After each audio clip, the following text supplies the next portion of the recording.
que o nome disso é Mário Sabino. É exatamente isso que Mário Sabino faz. É um covarde que simplesmente reflete toda a covardia do jornalismo brasileiro.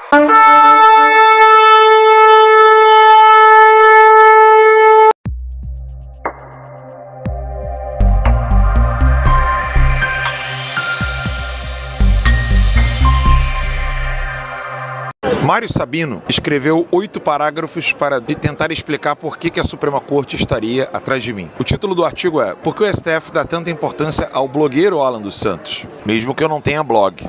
É uma promoção para um desqualificado como o blogueiro bolsonarista Alan dos Santos, transformá-lo em Marte da liberdade de expressão. Mário Sabino inicia dizendo: "Uma notícia do dia que parece ser coisa velha. O ministro Alexandre de Moraes intimou o ex a pagar 8 milhões de reais por não fornecer dados do blogueiro Alan dos Santos". Que importância tem o blogueiro bolsonarista Alan dos Santos? Nenhuma. Não importa o que ele diz ou deixa de dizer, o número de seguidores que ele tem ou deixa de ter, se recebe ou não dinheiro para atacar esta ou aquela autoridade. Alan dos Santos não é ninguém que devesse merecer tanta atenção do Supremo Tribunal Federal. Mas eis que o sujeito não sai do noticiário por causa do pega-pega com o ministro Alexandre de Moraes, que o acusa de ser um enorme perigo para a democracia brasileira. E por isso quer calar para sempre a bocarra de Alexandre de Moraes. Você gostou da minha boca, Mário?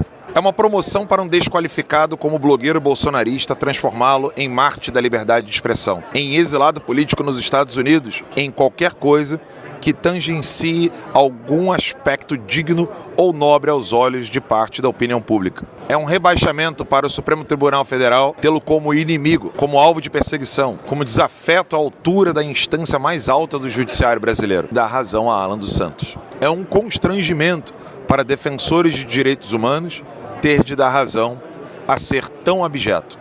A democracia brasileira seria tão frágil a ponto de ter de impor o silêncio absoluto a Alan dos Santos? Será que, ao contrário do que acreditam os ministros, o efeito da censura não seria emprestar ares de verdade às fake news, às ofensas e às bobagens que ele diz?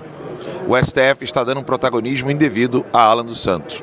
É ridículo. O artigo de Mário Sabino mostra como que o jornalismo brasileiro terminou da maneira que se encontra hoje. Mário não sabe que foi por causa de uma matéria do Terça Livre que Pedro Montenegro, narcotraficante, foi capturado na Bolívia e extraditado para o Brasil. Ele não sabe que as matérias do Terça Livre, do qual eu era o editor-chefe, e o jornalista que escreveu as matérias, o jornalista Ricardo Roveran, fez com que a Bolívia virasse de cabeça para baixo e Evo Morales fosse então acusado de tráfico de drogas e tráfico de menores, a ponto de ter de sair do país, onde realmente a coisa ficou feia para ele.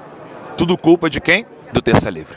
Hemos tomado conocimiento de la publicación de la revista Terça Livre, una revista muy importante del Brasil, donde hace una cronología muy detallada de todos los antecedentes de narcotráfico que vinculan a altas autoridades del gobierno nacional.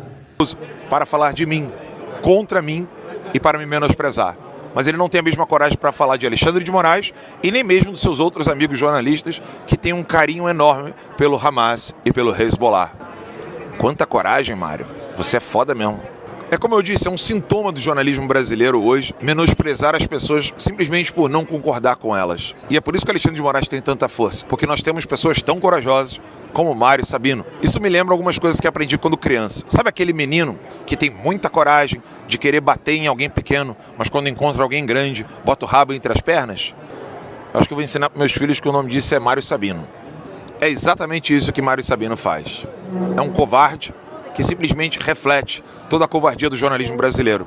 Talvez seja por isso que o STF me odeia tanto, porque se tivéssemos mais Alan dos Santos e mais Terça Livre ou Timeline, como é a empresa que eu trabalho hoje, nós teríamos um jornalismo muito diferente e certamente um Brasil muito mais livre.